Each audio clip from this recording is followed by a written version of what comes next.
शिक्षा व्यवस्था को स्वदेशी बनाना चाहते हैं। अभी जो शिक्षा हम लेते हैं वो मैकॉले की है। मैकॉले ने जो पाठ्यक्रम तय किया वही हम पढ़ते हैं, और दुर्भाग्य से मैकॉले जो पाठ्यक्रम हमको दे गया वो इतना रद्दी और बेकार का है जो जिंदगी में कभी काम नहीं आता। हम पढ़ते हैं, रटते हैं, कक्षा में जाकर उल्टी करते हैं। कॉपी पे लिखना माने उल्टी करना। 100 में से 96 नंबर ले आते हैं। अब उसका शहद लगा के चाटें तो क्या निकलता है उसमें से? 96 नंबर। जिंदगी में काम नहीं आती वो शिक्षा। मैं मेरा उदाहरण देता हूं, सालों साल मैंने पढ़ाई की, मेरा जीवन खराब किया। मैं नहीं पढ़ता तो बहुत अच्छा होता।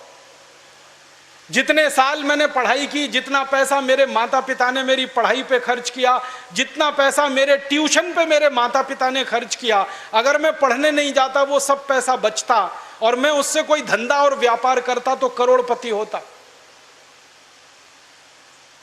क्या पढ़ाई हुई है मेरी? मैंने बचपन में पढ़ा x + y whole square is equal to x square plus 2xy plus y square, x minus y whole square is equal to x square minus 2xy plus y square. अब मेरे समझ में नहीं आता कि करूं क्या इसका मैं मेरी जिंदगी में।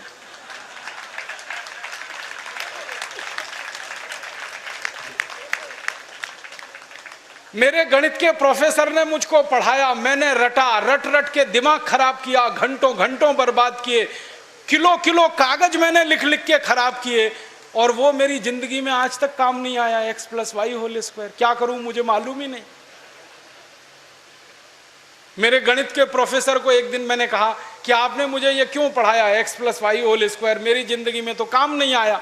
तो मेरे गणित के प्रोफेसर कहते हैं, यार काम तो मेरे भी नहीं आया, मुझको किसी ने पढ़ाया, मैंने तुमको पढ़ाया। ये भेड़िया धसान क्यों चला रहे हो इस देश में? जो काम नहीं आता वो क्यों पढ़ा रहे हो इस देश के बच्चों को? बचपन में मुझे पढ़ाया गया अमेरिका का पहला राष्ट्रपति कौन, क्या करूं इसका? मान लीजिए मुझे मालूम है अमेरिका का पहला राष्ट्रपति जॉर्ज वॉशिंगटन, करूं क्या?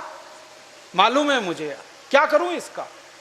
मैं सब्जी खरीदने जाता हूं बाजार में, सब्जी वाले को कहता हूं देखो मुझको मालूम है अमेरिका का पहला राष्ट्रपति जॉर्ज वॉशिंगटन था, वो सब्जी देगा क्या मुझे? फालतू में रटा रटा के मेरा दिमाग खराब कर दिया। अमेरिका का पहला राष्ट्रपति कौन? और मुझे इतना दुख होता है, तकलीफ होती है कि कोई मुझे ये पूछना शुरू करे कि तुम्हारे परिवार का पहला राष्ट्रपति कौन? मुझे नहीं मालूम।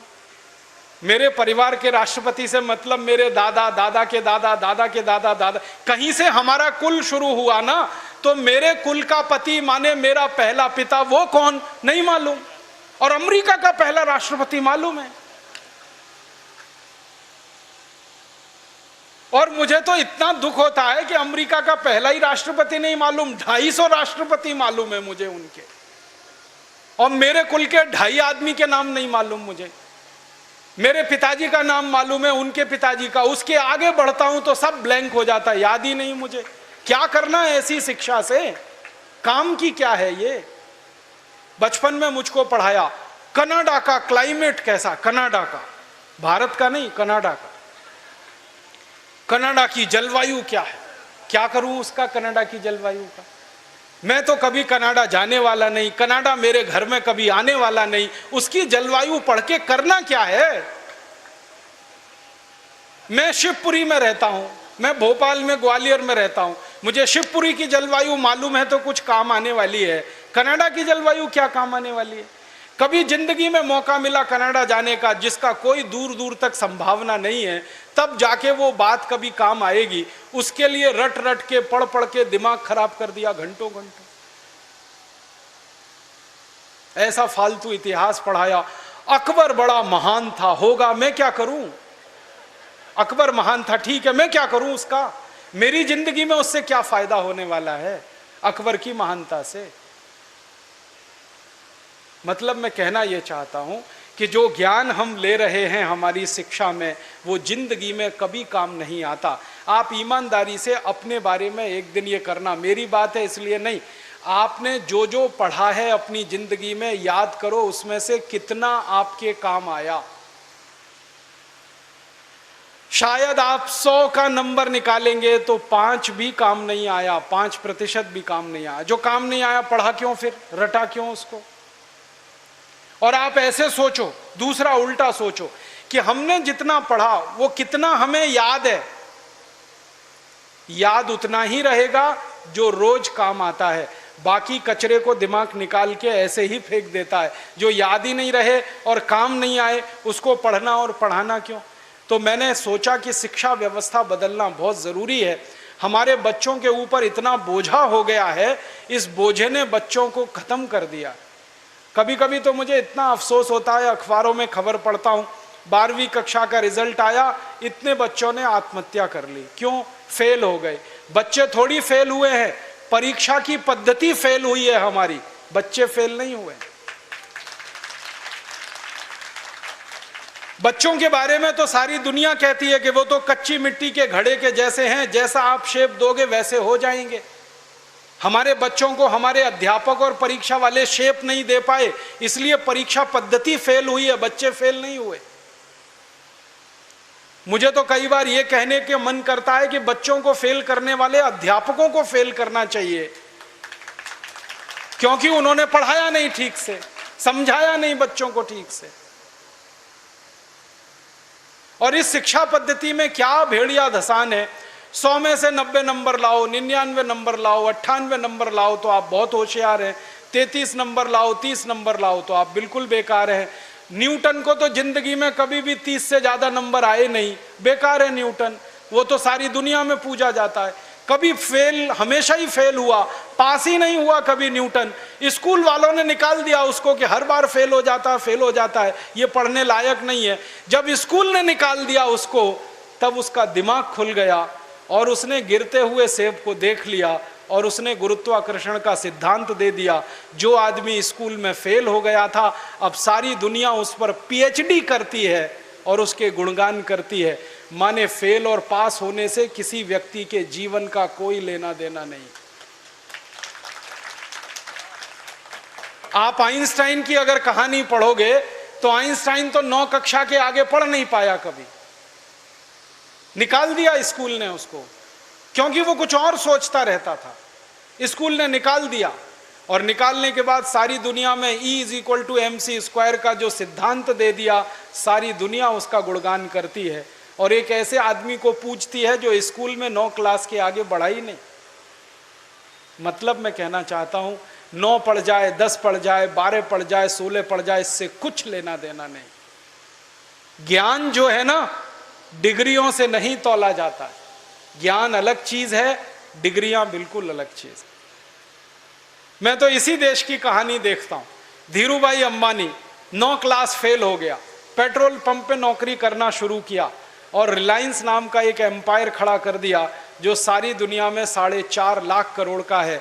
9 क्लास फेल आदमी 4.5 लाख करोड़ का एम्पायर खड़ा करके छोड़ गया। इसका माने ज्ञान का डिग्री से कोई संबंध नहीं है। घनश्याम दास बिरला 4 क्लास पढ़े, स्कूल और गांव छोड़कर निकल गए, लोटा लेकर कलकत्ता पहुंच गए और इतना बड़ा खानदान बना दिया, बिरला एम्पायर, जो आज लाखों करोड़ का है। 4 क्लास पास आदमी ने किया। बिरला जी कहा करते थे कि क्लास पास करना कोई महत्व की बात नहीं है जीवन की तुलना में। तो हम जीवन को जीने वाली शिक्षा हमारे विद्यार्थियों को दें, ऐसी शिक्षा व्यवस्था हम बनाएं जिसमें डिग्री का महत्व ना हो, ज्ञान का महत्व हो, परीक्षा का महत्व ना हो, सीखने का महत्व हो, पढ़ाने का महत्व नहीं हो, सिखाने का महत्व हो। अध्यापक भी सीखें, विद्यार्थी भी सीखें, दोनों सीखने की प्रक्रिया में आगे बढ़ें। ऐसी एक शिक्षा व्यवस्था हम बनाना चाहते हैं और ये पूरी शिक्षा व्यवस्था मातृभाषा पर आधारित होगी, ये अंग्रेजी पर आधारित नहीं होगी। अंग्रेज आए तो अंग्रेजी आई, अंग्रेज गए तो अंग्रेजी चली जानी चाहिए थी। क्यों हमने रख लिया इस अंग्रेजी को?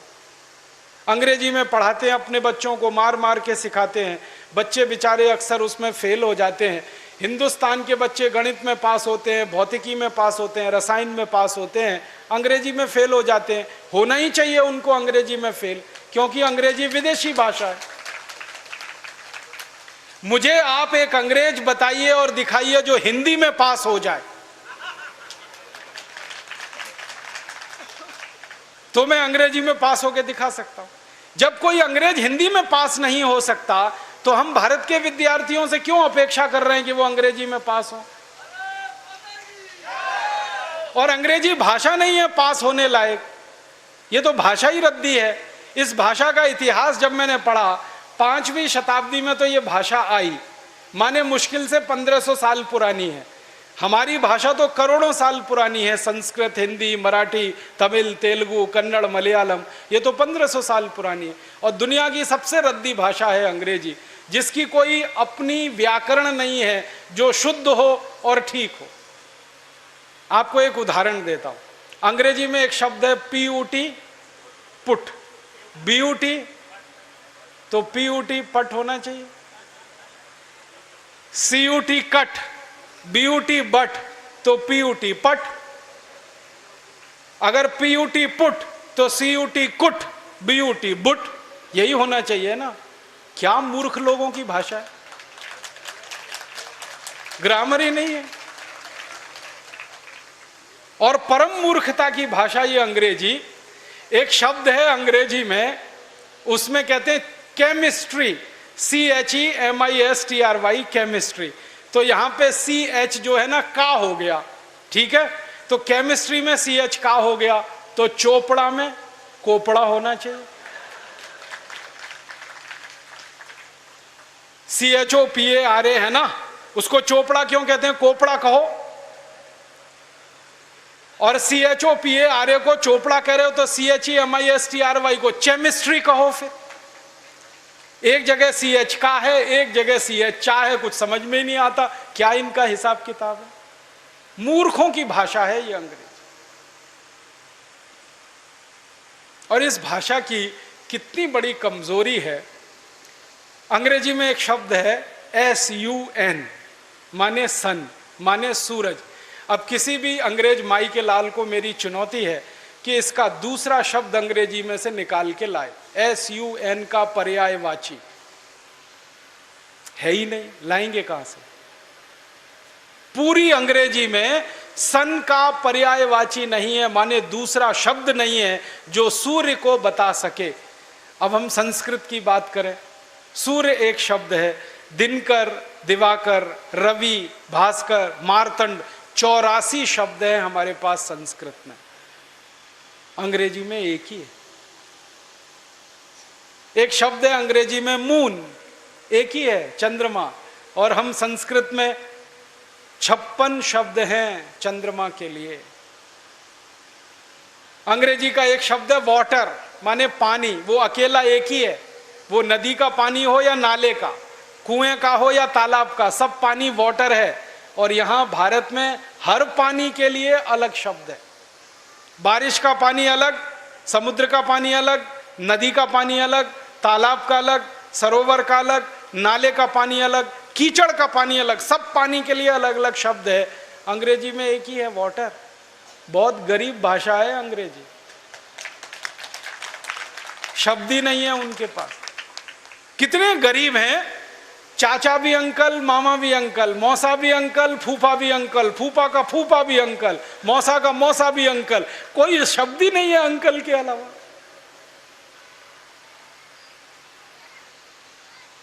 और चाची, मामी, मौसी, सब आंटी, कोई दूसरा ही शब्द नहीं है उनके। हम तो मूर्ख लोग इस अंग्रेजी में फंस गए। अकल नहीं हमारी तो मारी गई है। हमारे देश में जो अंग्रेजी पढ़ गए ना, अकल उन्हीं की मारी गई है। जो नहीं पढ़े वो बहुत होशियार। पता है, मैं कुछ लोगों के घरों में जाता हूं। मैंने जिंदगी में एक नियम बनाया, वो नियम यह है कि होटल में खाना नहीं खाऊंगा, होटल में ठहरूंगा नहीं। तो झक मार के मुझे घरों में ही ठहराना पड़ता है, खाना खिलाना पड़ता है, क्योंकि मैं खाता नहीं, होटल में ठहरता नहीं। तो हर बार नए नए घरों में जाता हूँ खाना खाने, रहने के लिए। तो अंग्रेजी पढ़े लिखे लोगों के घर में भी जाता हूँ, तो वो कैसे मूर्ख दिखाई देते हैं मुझे उसका उदाहरण बताता हूँ। वो ना तो अंग्रेज है ना तो हिंदुस्तानी है, खिचड़ी है बीच की। और वो खिचड़ी कैसी है, किसी के घर में गया तो पिताजी का नाम घर में राम दयाल, माताजी का नाम गायत्री देवी, बेटे का नाम टिंकू। अब मैं यही पूछता हूं, कि रामदयाल और गायत्री देवी का टिंकू कहां से आ गया।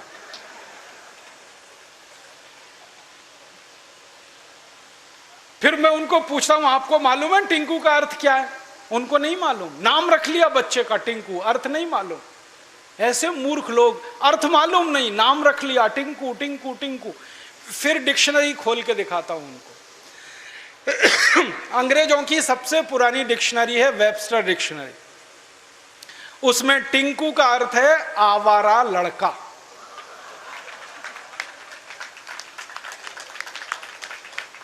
जो लड़का बाप की ना सुने, मां की ना सुने, वो टिंकू है। और हम क्या कर रहे हैं पढ़े लिखे मूर्ख लोग, आज्ञाकारी लड़के को टिंकू टिंकू टिंकू बोल बोल के आवारा बनाने की तैयारी कर।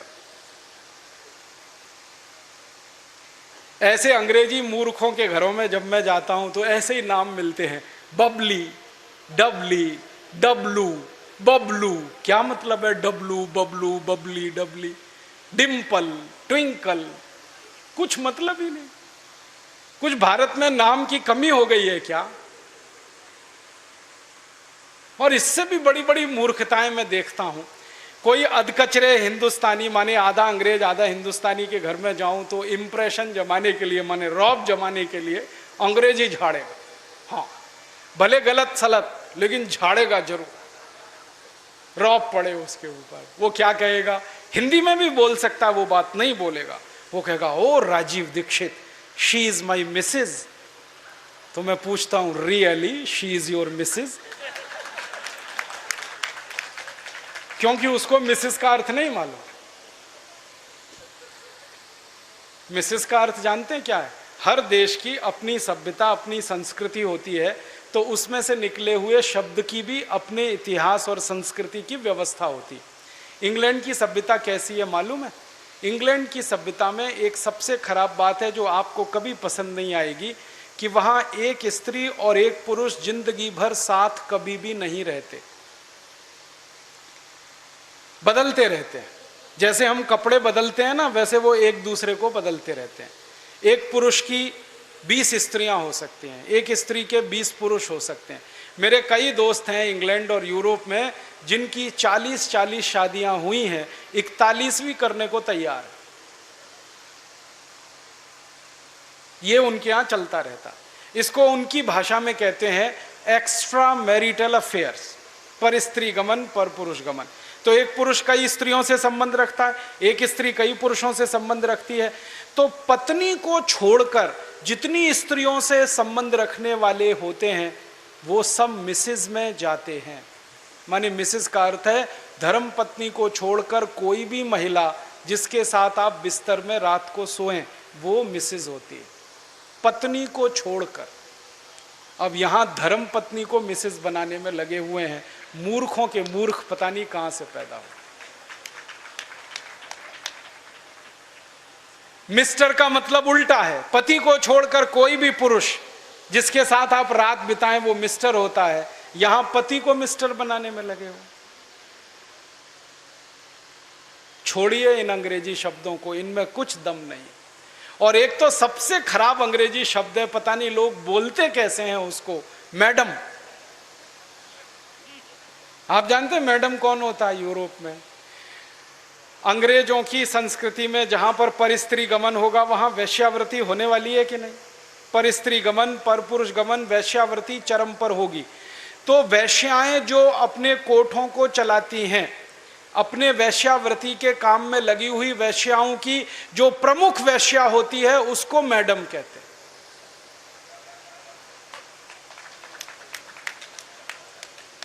और यहां हिंदुस्तान में अपनी बहनों को मैडम कह देते हैं। ऐसे मूर्ख लोग मैंने इस देश में देखे हैं।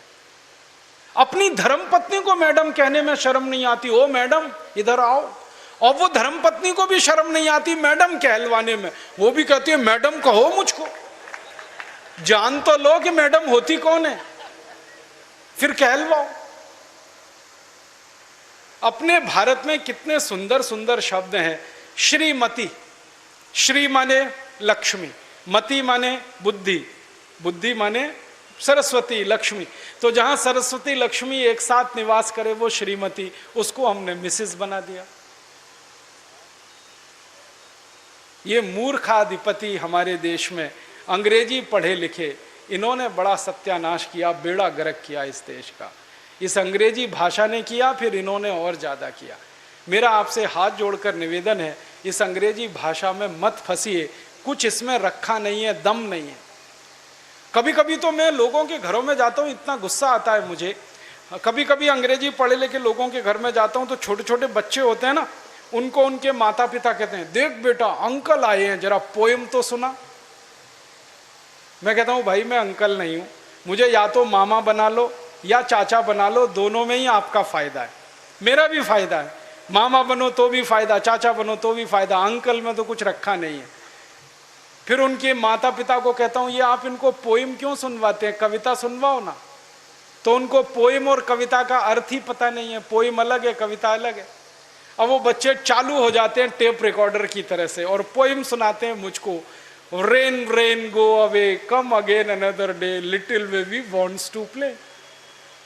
अब मैं बच्चे को पूछता हूं, तुमको मालूम है इसका अर्थ क्या है? नहीं मालूम। किसने सिखाया? मम्मा ने सिखाया। मम्मा को पूछा, आपको अर्थ मालूम है रेन रेन गो अवे? नहीं मालूम। किसने बताया? टीचर ने बताया। टीचर को पूछो, उनको भी अर्थ नहीं मालूम। तो रटाया क्यों फिर बच्चे को? अर्थ ही नहीं पता।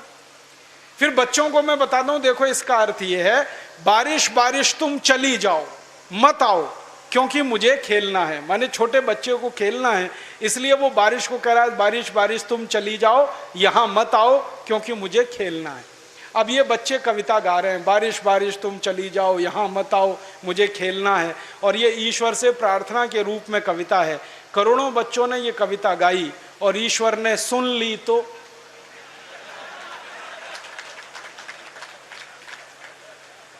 बारिश को वापस बुला लिया। तो क्या होने वाला है? बारिश नहीं होगी। बारिश नहीं होगी तो सूखा पड़ेगा। सूखा पड़ेगा तो आप भी भूखे मरेंगे, मैं भी मरूंगा, किसान भी मरेंगे। इतनी अकल नहीं है हमको, ये रेन रेन गो अवे कितनी खतरनाक चीज है। हमारे भारत में 60% खेती बारिश पर होती है, 40% खेत में ही सिंचाई की व्यवस्था है। जब 60% खेती बारिश पर हो तो बारिश ज्यादा होनी चाहिए इस देश में। ऐसी कविताएं हम बच्चों को क्यों नहीं सिखाते? लेकिन वो कविताएं मातृभाषा में हो सकती हैं, अंग्रेजी में नहीं हो सकते। मैं एक मराठी मातृभाषा की कविता सुनाता हूं आपको, अर्थ बहुत सीधा है उसका। वो कविता है, ये रे पाऊसा तोला देतो पैसा, पैसा झाला खोटा, पाऊस आला मोठा। ये रे माने आओ आओ, जल्दी जल्दी बारिश तुम आओ। पाऊसा माने बारिश।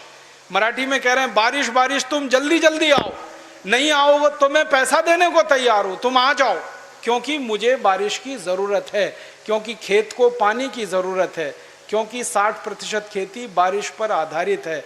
तो भारतीय कविता बारिश को बुलाने वाली होती है और अंग्रेजी कविता बारिश को भगाने वाली होती है।